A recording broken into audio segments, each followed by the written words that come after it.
A'udzu billahi minasyaitonir rajim. Bismillahirrahmanirrahim. Idza zulzilatil ardu zilzalaha wa akhrajatil ardu asqalaha wa qala al insanu ma laha ila akhir. Bapak-bapak, ibu-ibu, jamaah salat subuh yang dirahmati oleh Allah Subhanahu wa taala. Marilah kita senantiasa memuji syukur kepadanya atas semua nikmat yang Allah limpahkan kepada kita. Tidak lupa sholawat dan salam senantiasa kita sampaikan kepada Rasulullah Sallallahu Alaihi Wasallam. Minta maaf nih, tidak fokus, jadi masang dulu. Nah.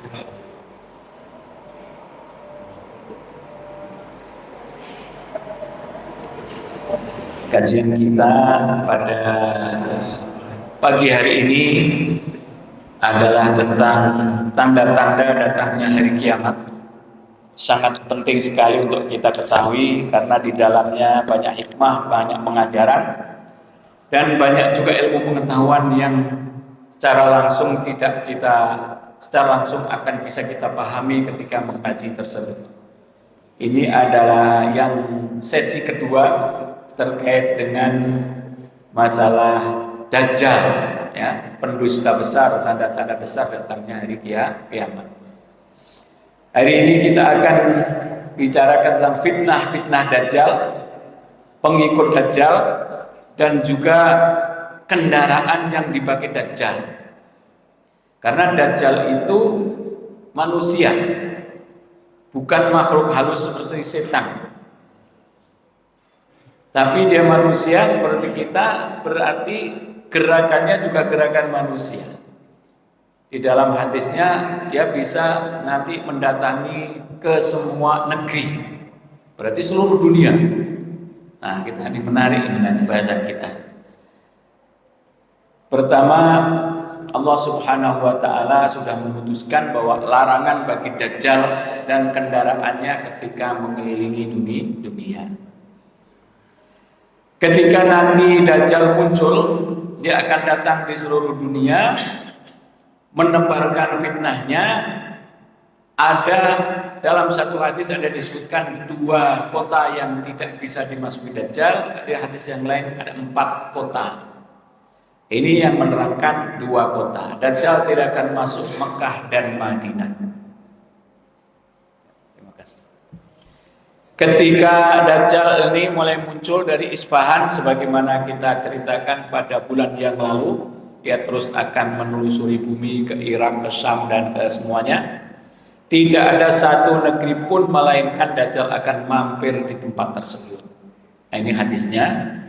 Qala Rasulullah Sallallahu Alaihi Wasallam, fa akhruja fa asira fil ardi fala ada qaryatan illa habattuha. Maka kemudian aku keluar dan aku berjalan di bumi ini, maka tidak aku lepaskan satu desa. Qaryah itu desa padahal, ya.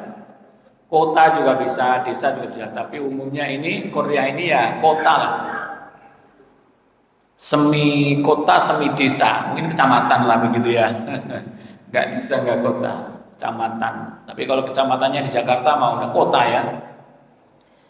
Illa habbantuha, saya akan sampai di situ. Fi arba'ina lailatin ghaira Makkah wa Thaibah. Selama 40 malam, ya, 40 malam. Kecuali Makkah dan Madinah. Thaibah itu Madinah. Fahuma muharramatani alayya kiltahuma kullama aradtu an adkhula wahidatan aw wahidan minhuma istaqbalani malakun. Jadi 2 kota itu diharamkan bagi aku untuk masuk ke dalamnya.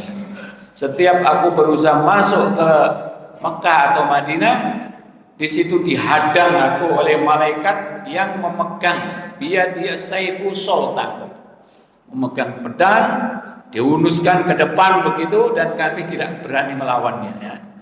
Yasudduni anha, menahan, kami tidak boleh masuk. Wa inna alayya kulli naqbin minha malaikatan yahrusunaha. Dan semua lorong-lorong pintu-pintu masuk ke dua kota itu dijaga oleh malaikat.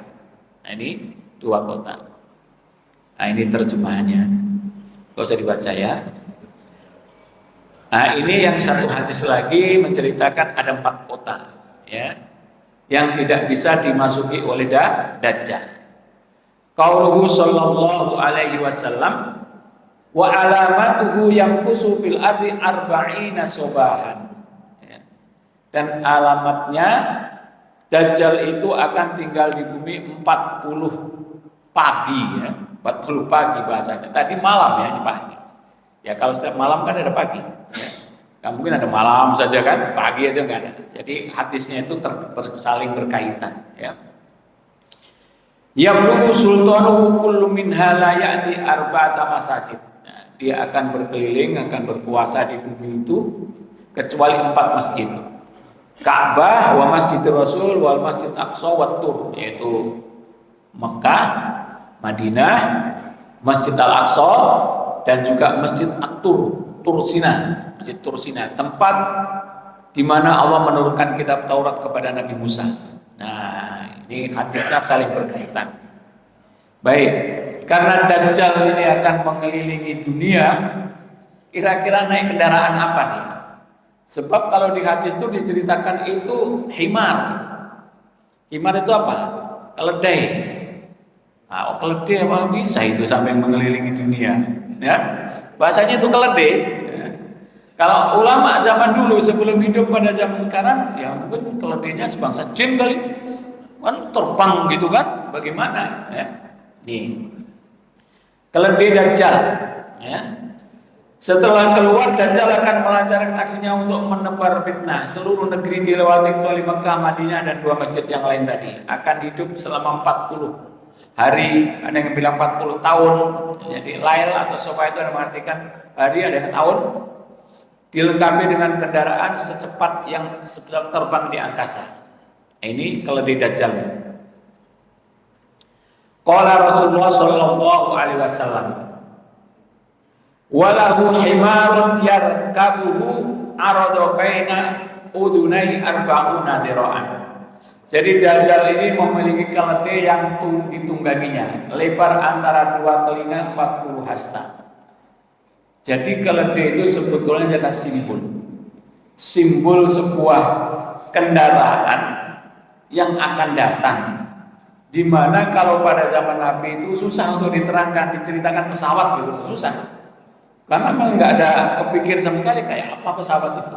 Nah, maka digambarkan saja itu keledai yang mempunyai sayap atau mempunyai telinga panjang 40 diroan itu ya 40 meter lah. Kurang lebihnya begitu bahasanya. Sebabnya pesawat kan ada kecil ada besar, kurang lebihnya begitu. Kalau pesawat sekarang kan 40 meter, ada yang gede lagi. Pesawat Airbus itu hampir segede lapangan sepak bola itu. Keledainya itu putih, memiliki kekuatan jarak 1 langkahnya sama dengan 1 mil. Nah, kalau keledai betulan kan nggak seperti itu. Keledai tersebut memakan api dan mengembuskan asap. Nanti ada hadisnya lagi. Dapat terbang di atas daratan dan menyeberangi lautan.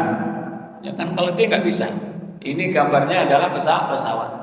Kecepatannya seperti awan ditiup angin dan bumi berputar terasa lebih cepat ketika ia berada di angkasa. Ya. Ini adalah gambaran keledai Dajjal. Keledai itu dari simbol saja, simbol kendaraan yang akan datang. Yang hari ini kita lihat adalah pesawat. Ini lagi. Keledai Dajjal adalah sejenis pesawat terbang. Hadis Amirul Mukminin Ali bin Abi Thalib radhiyallahu anhu an Rasulillah sallallahu alaihi wasallam jaa wasful himar, menyifatkan apa? Keledai Dajjal ala syakli al-ati. Tahta Dajjali himar akmar tulu kulla udun min udunai salasuna dira'an yatanawalu sahab biyaminihi wa yasbiqu syams ila maghribiha kanjul ummal. Memang hadis-hadis ini derajatnya bukan hadis yang sahih. Hadisnya ini dhaif. Tapi hadis dhaif itu dulu para ulama Jangan-jangan ini hadisnya nggak dhaif betulan lah, kita tulis saja lah. Kita tulis saja. Jadi begitu para ulama, walaupun dhaif. Tapi hadis dhaif itu kedudukannya lebih tinggi daripada kalam sahabat. Jadi cuma ada beberapa perawinya saja yang mungkin tidak sampai, terputus perawinya, itu saja. Tapi hadis dhaif itu bisa dipakai pegangan untuk ibadah, ya, untuk pengetahuan, sepanjang tidak bertentangan dengan nas-nas yang sahih, tidak bertentangan dengan Al-Quran dan hadis. Nih. Ternyata kalau kita pelajari hari ini hadisnya ini benar gitu kan, sesuai dengan kenyataan. Dajjal menggunakan sejenis keledai akmar, pesawat yang warna putih gitu ya. Kalau bahasa kita ganti keledai itu pesawat begitu ya. Yang mempunyai 2 telinga yang besar, masing-masing paling tidak sepanjang 30 hasta. Tadi di hadis lain 40 hasta, di 30 hasta. Wah, bertentangan dong Ustaz. Mana yang benar? 30 atau 40? Semuanya benar. Semuanya benar, saling melengkapi. Karena pesawat itu kan ada yang kecil, ada yang besar. Ada yang sayapnya mungkin 30 meter, ada yang 40 meter, ya. Mungkin yang dinaiki juga macam-macam nanti besarnya, enggak satu aja kan, begitu. Bergerak di angkasa dengan awan begitu dekat. Nah, bapak-bapak yang sudah naik pesawat tahulah ya. Pesawat melewati awan begitu ya. Ia dapat menjangkau dengan tangannya dan ia berjalan lebih cepat daripada peredaran matahari menuju tempat terbenamnya. Hari ini pesawat ya. Sekarang kita pergi ya jam 8 misalkan kan ke barat sana ke Amerika dengan pesawat yang cepat ya. Itu matahari belum terbenam kita udah sampai. Ya kan? Jadi wa yasbiqu syamsu ila maghribiha. Perjalanan itu lebih cepat dari perjalanan matahari berputar itu. Kita berangkat sekarang pagi misalnya ke Amerika hari ini loh, bukan nanti. Kita lebih cepat. Matahari itu belum tenggelam, ya, kita udah sampai di sana.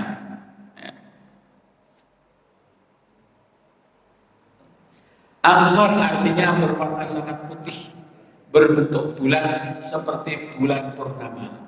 Ciri keledai Dajjal ini bukan ciri keledai biasa, melainkan berupa kendaraan buatan yang memiliki sifat dan nama yang sulit dipahami pada zaman Nabi. Di hadis yang lain, kendaraan Dajjal itu makan api dan keluar asap. Makan. Nah tadi kan makan hijarah. Makan hijarah itu kayak batu bara begitu kan. Zaman dulu mana ada himar makan batu bara kan nggak mungkin. Makan api itu kalau bahasa kita ya makan bensin. Bensin diolah terjadi api, keluarnya asap. Subhanallah. Jadi hadis Nabi ini luar biasa. 14 abad nih kita baru paham kendaraan zaman sekarang, namun Nabi Muhammad sudah menyabdakan seperti itu. Maka ini adalah penafsiran ulama. Fi hadzal hadis isyaratun wadihatun ila ta'irah. Di hadis ini menjelaskan dengan jelas sekali tentang adanya suatu saat namanya pesawat. Allati hiya min muhtari'atid dajjal fi akhir zaman. Yaitu salah satu bentuk peradaban maju yang dibuat Dajjal di akhir Yaman. Falatu himaru akmar ay launuhu fadiyun ya. Maksudnya lafaz akmar maksudnya adalah warnanya sangat putih. Wa hadza huwa launut ta'irah wa adnahu at-tawilatani. Ini adalah warna pesawat pada umumnya. Ya. Dan mempunyai sayap yang panjang. Huma janaha at-ta'irah. Maksudnya telinga itu maksudnya adalah sayap yang panjang itu. Wa ma tabaqqa min alfadil hadis la yantabiqu illa ala ta'irah. Dan yang dimaksudkan di hadis itu yaitu himar dajjal, keledai dajjal itu tidak ada yang pas maknanya kecuali makna pesawat. Gitu maksudnya. Li'annahu la yasbiqu syamsu ila maghribiha illa ta'irah. Karena hari ini tidak ada satu kendaraan yang berjalan cepat melebihi perputaran matahari di siang hari itu kecuali pesawat. Ini kalau 14 abad yang lalu atau sebelum ditemukannya pesawat ya, manusia, orang-orang beriman ya percaya aja. Ini tadi bahasa Indonesia itu apa yang saya sebutkan tadi ya. Lagi, Dajjal naik di dalamnya bukan di punggungnya. Ya. Yaqulu Rasul, ini hadis Nabi Muhammad SAW di Kanzul Ummal sallallahu alaihi wasallam an hadzal himar. Tentang yaqulul hijara wa yasbiquhu jabal min dukhanin wa yarkabun nasu fi jawbihi wa laysa ala dhahrihi. Ya kan? Jadi keledainya Dajjal itu makan sebangsa batu-batuan, bisa batu bara, atau mungkin di akhir zaman ada pesawat yang lebih canggih lagi makan batu-batuan, bisa nikel, ya, karena kan nikel itu diproses kan, jadi baterai kan, betul nggak? Yang kepunyaan Indonesia itu dijual terus itu, yang dari mana Konawe, sekarang dikuasai orang Cina katanya. Itu kan, ini kan penemuan baru, baterai litium menjadi alat tenaga, bensin oke, batu bara oke. Yang baru ini nikel ini bahan bakar untuk membuat baterai, kan dari batu. Nih, ya dulu lagi jaro, ya dicas nih misalnya. Sekarang mobil-mobil listrik itu kalau mau kuat, motor listrik ya pakai itu baterainya kuat. Ya, pakai nikel, ya kulul hijar, batu nikel. Kemudian dia bisa melewati gunung dengan cepat, keluar dari sampingnya dukhon. Dukhon itu apa? Asap. Pesawat semua ada asapnya. Ya. Manusia menaiki di dalamnya, walaisa ala dohrihi, bukan di atasnya. Jelas banget ini kendaraan. Gak ada orang naik keledai di perutnya, ada nggak? Nggak ada. Orang naik keledai, dan dijelaskan lagi, Dajjal itu bukan naik di punggungnya, karena umumnya kalau orang naik keledai ya di atasnya, nggak ada orang naik keledai di dalamnya. Nah, ini jelas sekali. Allah Subhanahu wa taala berfirman, wa idzal isyaru qutilat, dan apabila unta-unta yang bagus yang kuning-kuning ditinggalkan. Artinya apa ditinggalkan itu? Ya, sejak ditemukannya alat transportasi, ya ada mobil, ada truk, ada kereta api, ada pesawat, ya. Orang tidak menggunakan lagi unta-unta untuk membawa dagangannya. Dulu sebelum ditemukannya alat-alat itu menjadi sarana transportasi yang luar biasa. Ay'anna fi akhir zaman khurujid Dajjal wa zaman audatil Yahud ila Palestin. Ini penafsiran ulamanya. Nanti di akhir zaman, yaitu zaman keluarnya Dajjal dan zaman kembalinya Yahudi ke Palestina. Ternyata zaman ini sudah mulai, ya. Cuma tinggal tanknya Dajjal aja yang belum. Tapi Yahudi udah kembali ke Palestina. Ya, sedangkan insan amruku bil ismal jamal. Manusia nggak pakai unta lagi dalam urusan transportasi. Bisa babi ihtira'in wasaili naqlin aqwa wa asra, karena ditemukannya perantara sarana transportasi yang lebih kuat. Maksud keledai Dajjal adalah pesawat hari ini. Ciri keledai Dajjal ini bukan ciri keledai biasa, melainkan berupa kendaraan buatan yang memiliki sifat dan nama yang sulit dipahami zaman Nabi. Maksudnya pesawat. Ciri-ciri seperti itu dapat kita pahami pada zaman kita, ya. Sehingga nubuat itu hanya sebatas simbol dan diperlukan penafsiran dan penakwilan sesuai dengan realita hari ini. Sehingga keledai Dajjal tersebut dapat dipahami sebagai sebuah pesawat terbang canggih hari ini. Ini pesawat yang terbaru, terbesar, terlebar, terpanjang. Pesawatnya tingkat, Pak, ya. Ini penumpangnya bisa sampai 900, ya. 900. Di dalamnya ada barnya, dalamnya ada kayak kafenya gitu. luar biasa. Dalam apa padahal ini sudah kira-kira 10 tahunan pesawat ini. Indonesia belum punya, harganya mahal. Harganya mahal.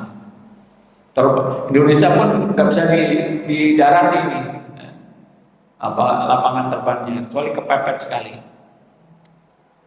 Nah, ini pesawat yang tercepat hari ini. Kalau mengelilingi dunia ini cuma 4 jam. Ya. Kalau dari Sabang sampai Merauke hari ini itu sekitar 7 jam. Kalau pakai pesawat ini 1 jam. Ya. Jadi benar, Dajjal naik pesawat itu ternyata. Sekarang juga Dajjal kecil naik pesawat kan? Dajjal kecil itu Yahudi, Netanyahu, Joe Biden. Nah, itulah Dajjal pendusta. Dajjal besar nanti. Ini sebuah pesawat prototip dan kecepatan luar biasa jauh dari bayangan kita, tak lagi hitungan kilometer, ya. Tapi satuan suara masuk kelas supersonik. Faktanya, menurut data yang ada, X-43 mampu melesat sampai kecepatan 9,6 Mach suara atau sekitar 11.000 km per jam.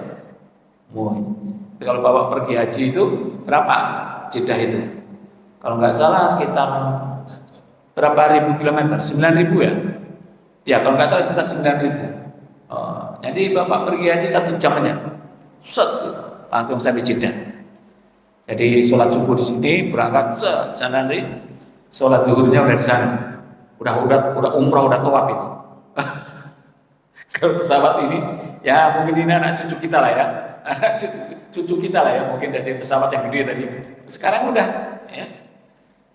Kalau dianalogikan dengan jarak pesawat ini mampu menembus Sabang ke Merauke kurang dari 1 jam, luar biasa. Nah, yang 7 jam jadi 1 jam.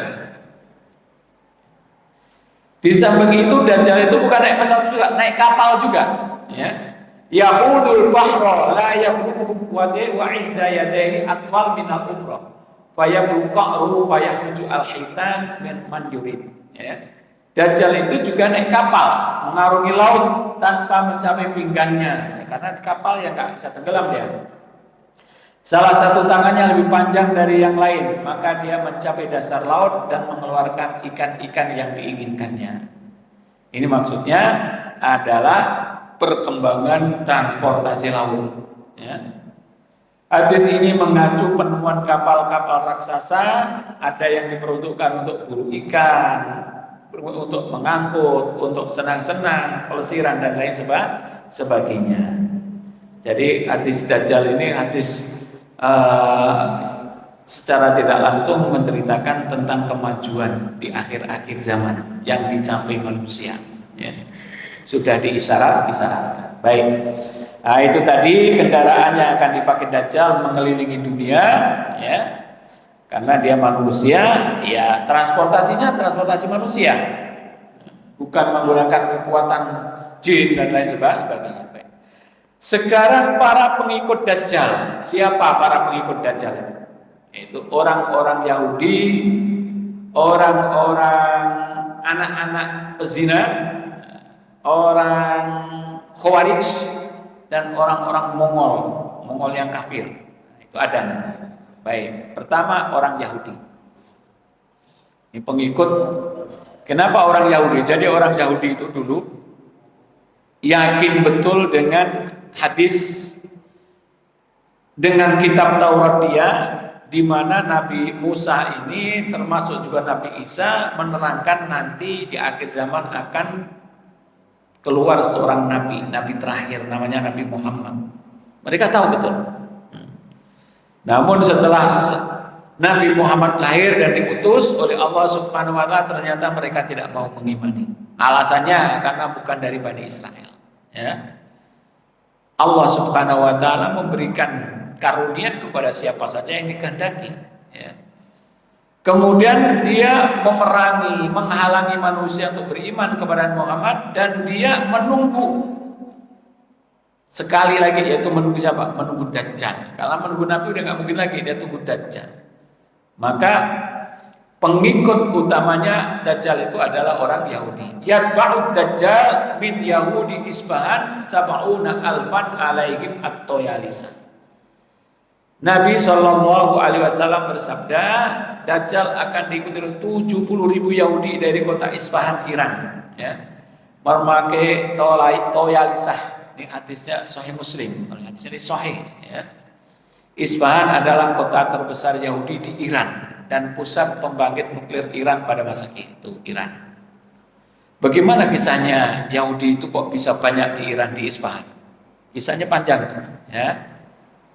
Yahudi Isfahan Iran, konspirasi dan selendang toyalisah. Ceritanya dulu pada zaman setelah Nabi Sulaiman, ya, beberapa nabi kemudian mereka itu kafir kepada Allah, tidak taat kepada Allah, durhaka, meninggalkan kitab Tauratnya, meninggalkan pesan-pesan para nabinya. Allah hukum mereka, ya. Allah hukum mereka. Didatangkan raja namanya Nebukadnezar dari Babilonia. Jadi bekas kerajaan dulu yang dipimpin Nabi Sulaiman, ya, dihancur leburkan. Kemudian orang-orang Yahudi dibawa paksa menjadi budak di Iran. Nebukadnezar itu ada petanya itu kan, di Iran, dibawa ke sana. Nebukadnezar menghancurkan kerajaan Israel di Palestina, orang-orang Yahudi dibawa ke Iran sebagai budak, dan kemudian setelah 70 tahun penangkapan oleh Raja Babylon itu, mereka berkumpul di Isfahan. Rabi-rabi di Isfahan mengajar anak-anak Yahudi tentang berbagai kuil Yahudi dan ajaran agamanya. Dia tinggal di sana, ya. Fakta hubungan kuat antara Yahudi dan Iran, negara istimewa bagi Yahudi. Ya. 70.000 Yahudi dari Isfahan itu nanti akan mengikuti Dajjal. Ternyata sekarang orang Yahudi termasuk banyak itu ada di Iran. Di Quran Israel menyebutkan Israel memiliki investasi lebih dari 30 miliar dolar di Iran. Kerjasama ekonomi yang besar. 200 perusahaan minyak Israel berinvestasi di negeri Iran. Jumlah sinagog di Teheran mencapai 200 buah. Sedangkan umat Islam di sana yang hampir 3 juta di Teheran itu nggak boleh punya satu masjid. Umat Islam yang Sunni. Jadi orang Syiah itu memang benci sekali terhadap orang-orang Sunni. Ya, kebencian itu dihadirkan oleh orang-orang Yahudi. Ya. Jadi satu masjid orang Sunni itu di Teheran nggak ada, tapi di sana ada 200 sinagog orang Yahudi. Kalau ini orang Yahudi pelukan dengan presiden Iran sebelumnya, namanya Ahmadinejad. Populasi Yahudi Iran di Israel hari ini mencapai 200.000 jiwa.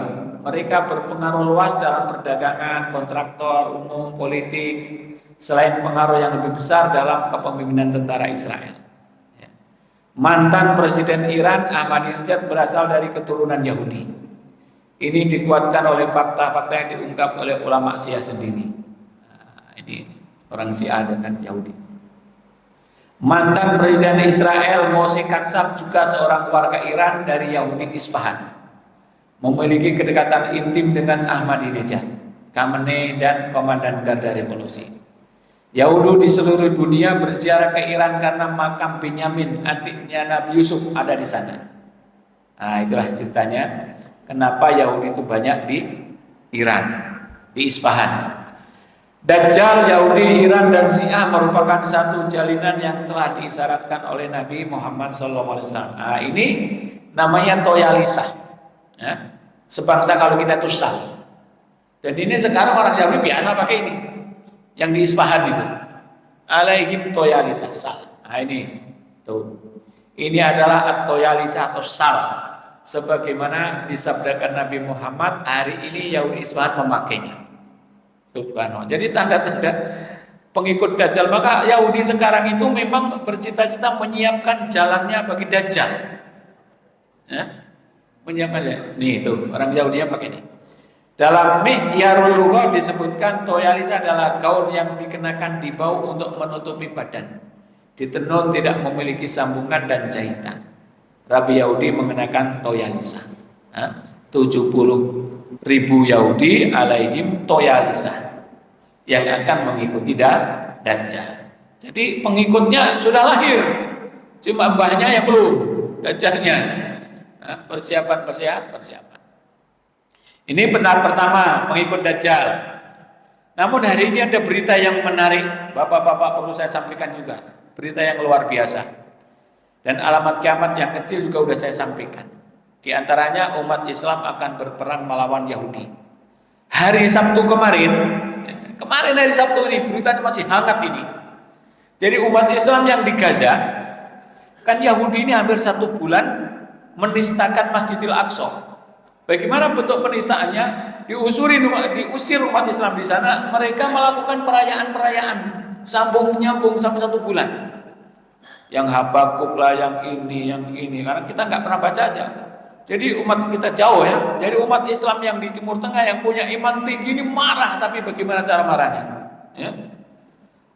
Marahnya kan soalnya jauh di Gaza dengan Masjidil Aqsa kan sekitar 80 km.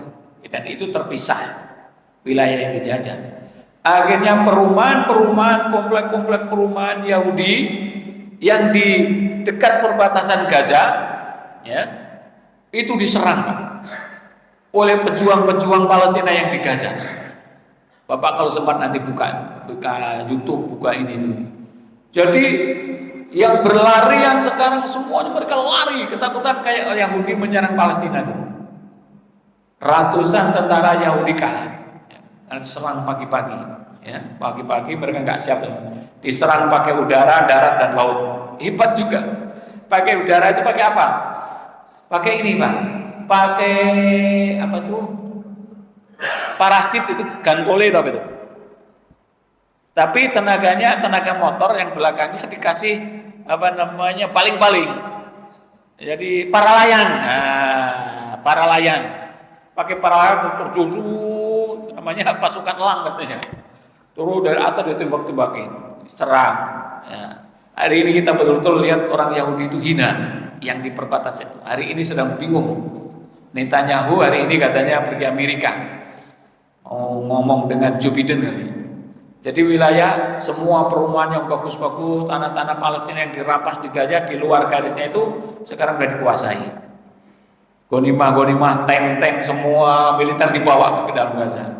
Dan ada satu jenderal besar, kemudian banyak tentara yang ditawan, dibawa ke Gaza. Ya. Nah, itu ada berita gembira bagi kita umat Islam. Yang selama ini dunia diam saja, dunia membantu saja, ternyata bangkit. Ini informasi terkini. Dan Bapak kalau kesempatan buka lebih jelas tuh. Di YouTube, di Google ada. Nah, pengikut Yahudi yang kedua adalah anak-anak hasil zina. Nabi kita SAW bersabda yang diriwayatkan oleh Imam Ahmad, wa ma'ad dajjali sab'una alfan alaihim sijanun wa aksaru tabi'ahu al-yahud wan nisa. Kebanyakan pengikut Dajjal adalah orang-orang Yahudi dan anak-anak yang tidak sah. Wan nisa di sini anak-anak yang tidak sah. Nah, ini hadisnya.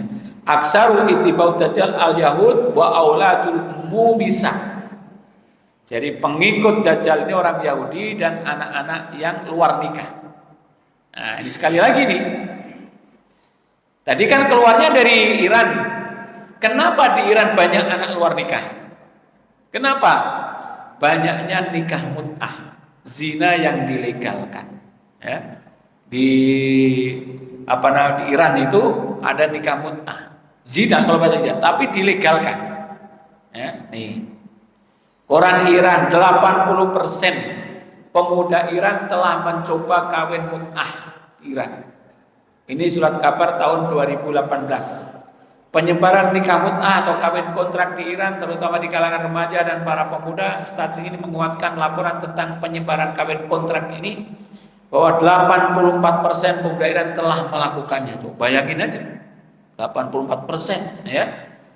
Koran Sahrafan menyebutkan hasil sebuah penelitian terhadap 216 orang mengenai kawin kontrak menunjukkan 36% dari mereka yang disurvei berusia di bawah 18 tahun. Mereka coba kawin kontrak atau apa yang disebut nikah mut'ah di Iran. 61% dan melakukan. Nah, coba dilihat. Ini foto, ini bukan crop, ini foto betulan nih. Depannya ulama-ulama Syiah berhadapan langsung dengan gadis-gadis Iran. Realitas nikah mut'ah di Iran, nikah mut'ah adalah perzinahan yang dilegalkan, maka diharamkan.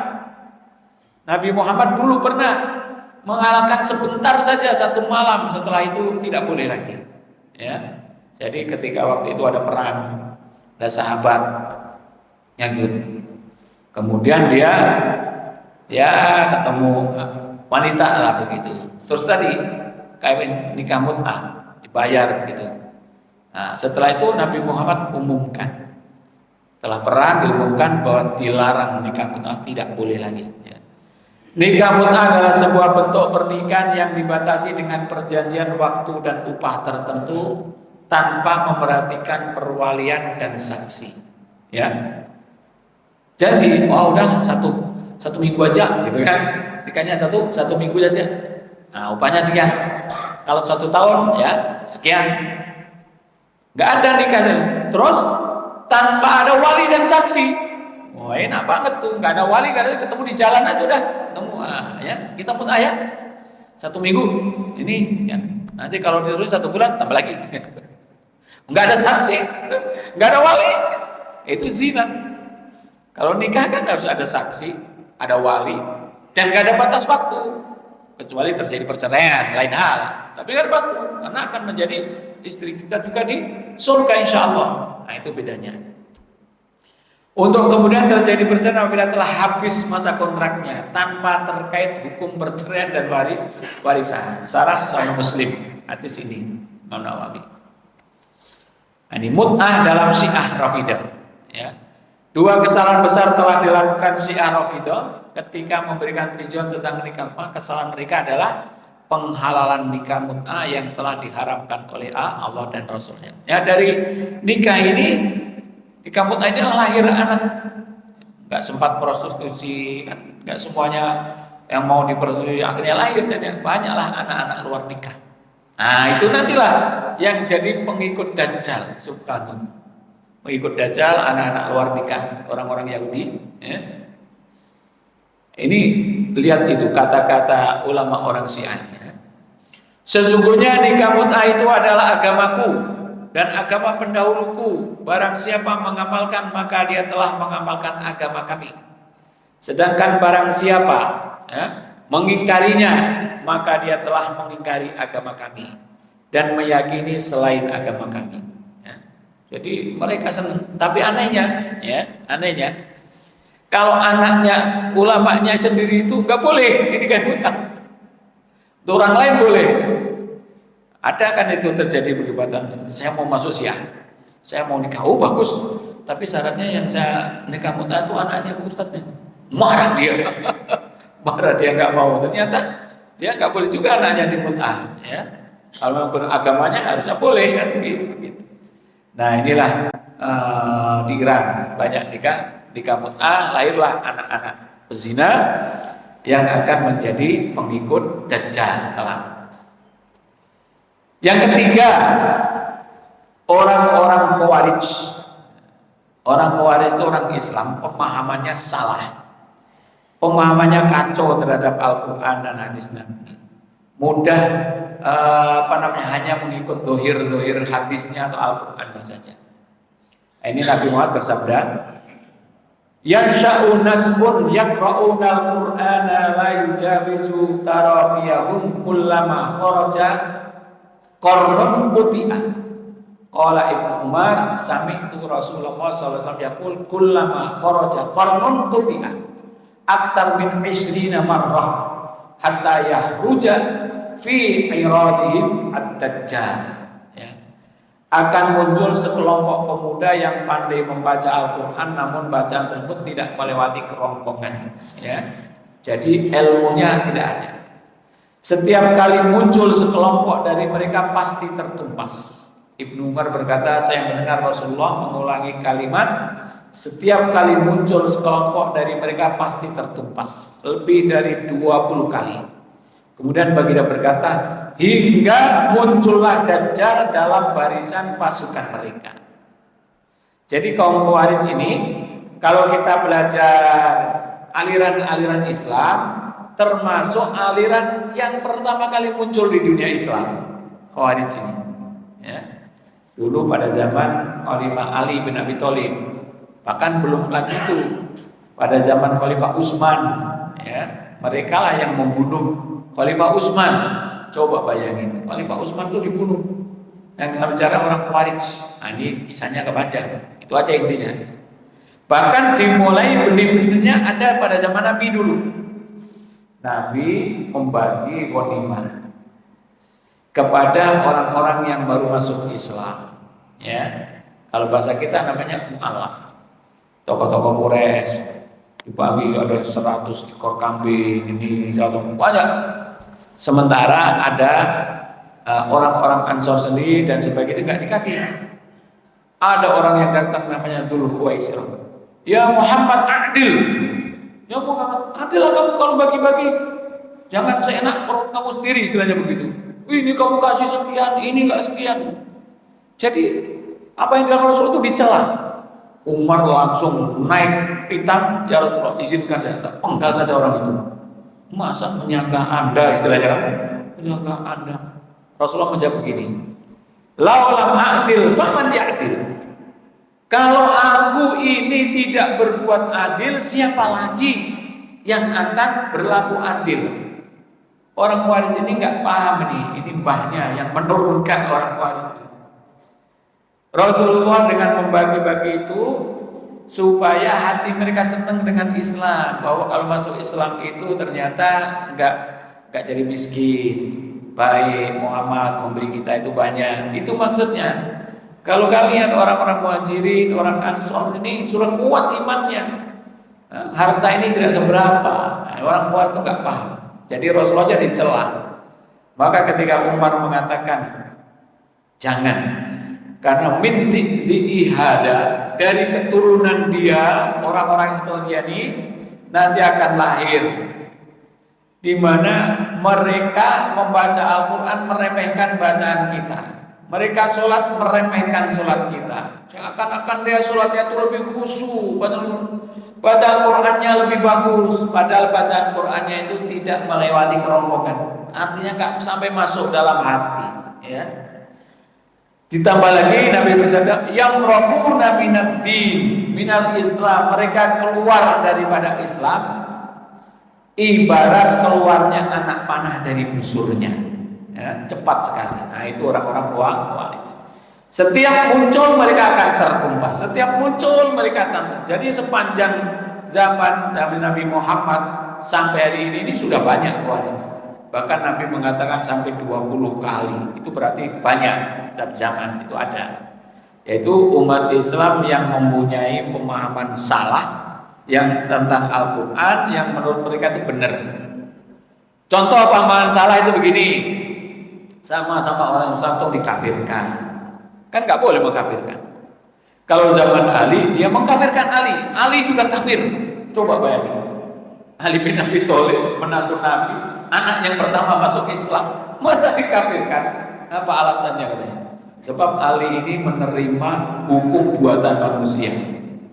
Jadi dulu ada perang sivil, kemudian terjadi perdamaian. Syarat-syaratnya begini, Ali ini menjalankan syarat-syarat perdamaian. Ali ini kafir karena apa?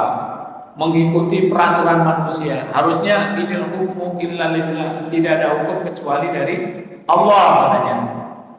Kafirkan, dia suka mengkafirkan begitu mudah. Ya Khawarij. Kalau Khawarij zaman sekarang itu beberapa tahun yang lalu itu yang dikenal namanya ISIS. ISIS tahu ya? Itu dulu ramai zamannya Amerika menjajah Afghanistan, menjajah Irak, Suriah, dari ISIS. Ya. Khawarij zaman sekarang, tapi sudah tertumpas. Sementara ini mereka sudah dulu sempat ramai, sempat menguasai hampir separuh Suriah, menguasai separuh Irak, dan mempunyai negara sendiri ISIS, punya paspor sendiri beberapa tahun gitu. Ya, kalau Bapak mengikuti zaman kita hidup ini. Tapi terakhir kemarin kalah di Suriah, kalah di Irak, kalah. Akhirnya sekarang ya mencar-mencar aja. Nanti muncul lagi, tumbas lagi. Luar biasa hadis Rasulullah SAW.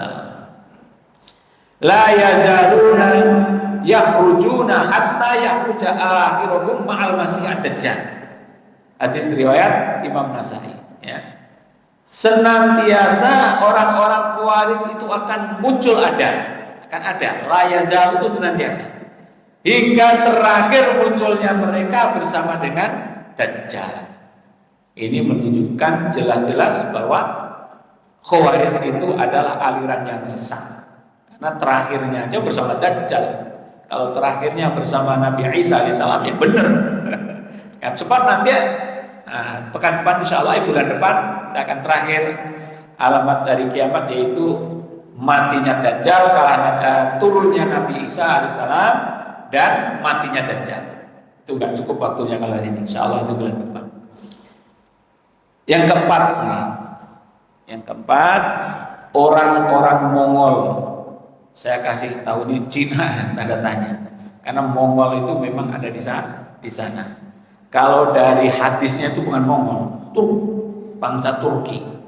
Jadi bangsa Turki itu terpecah-pecah juga. Artinya ada pecahan-pecahan juga. Ada Turki yang baik, yang mereka yang masuk Islam. Ya, termasuk Turki yang sekarang ini, Turki Utsmani itu klannya juga dari daerah Mongol, Turki sana. Itu yang baik, yang masuk Islam. Ada Turki yang pengikut Mongol, ada. Ya kayak anaknya Nabi Adam saja kan. Ada Qabil, ada Habil kan begitu. Qabil ini yang jahat, yang membunuh adiknya Habil kan begitu. Begitu juga bangsa Turki juga begitu. Ya semua bangsa ada begitulah. Ya. Bangsa Arab juga ada Abu Jahal, ada Abu Lahab, ada Abu Bakar. Ya. Bangsa kita juga ada umat Islam, ada yang kayak musuh gitu kan. Musuh siapa musuh? PKI ya, PKI Aidin gitu kan, PKI gitu. Nah ini hadisnya ini. Ini hadis dari Abu Bakar As-Siddiq radhiyallahu anhu. Nabi kita bersabda, "Ad-Dajjalu yakhruju min ardi bil masyriq yuqalu laha Khurasan. Aqwamun ka'anna wujuhahumul majanu al-mutriqatu." Ya.